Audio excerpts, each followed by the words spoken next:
परत एकदा आपल्या एका नवीन व्हिडिओमध्ये स्वागत आहे। आज आपण या व्हिडिओमध्ये इंस्टाग्रामवरती खूप व्हायरल आणि ट्रेंडिंगला असणारा इमेज काही मिनिटात कसं तयार करायचं हे बघणार आहोत। तर व्हिडिओ शेवटपर्यंत नक्की बघा। मी या व्हिडिओमध्ये तुम्हाला या इमेजसाठी लागणारा प्रॉम्प्ट देणार आहे। तर सर्वात अगोदर मोबाईलमध्ये ChatGPT ॲप ओपन करून घ्या। ॲप ओपन झाल्यानंतर तुम्हाला तुमचा फोटो इथे ॲड करून घ्यायचा आहे।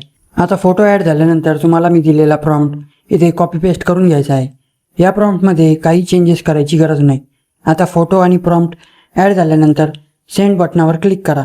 तर तुम्ही बघू शकता आपला इमेज इथे रेडी झालेला आहे। तर तुम्ही देखील हा प्रॉम्प्ट यूज करून असे इमेज जनरेट करून इंस्टाग्रामवर पोस्ट करू शकतात। तर हा व्हिडिओ तुम्हाला आवडला असेल तर व्हिडिओला लाईक करा, हाईप देखील करा आणि चॅनलवर असे ट्रेंडिंग टॉपिक व्हिडिओ बघण्यासाठी सबस्क्राईब करा आणि हा व्हिडिओ तुमच्या मित्रांना नक्की शेअर करा। भेटूया आपण पुढच्या एका ट्रेंडिंग इमेज प्रॉम्प्टसोबत। तोपर्यंत धन्यवाद।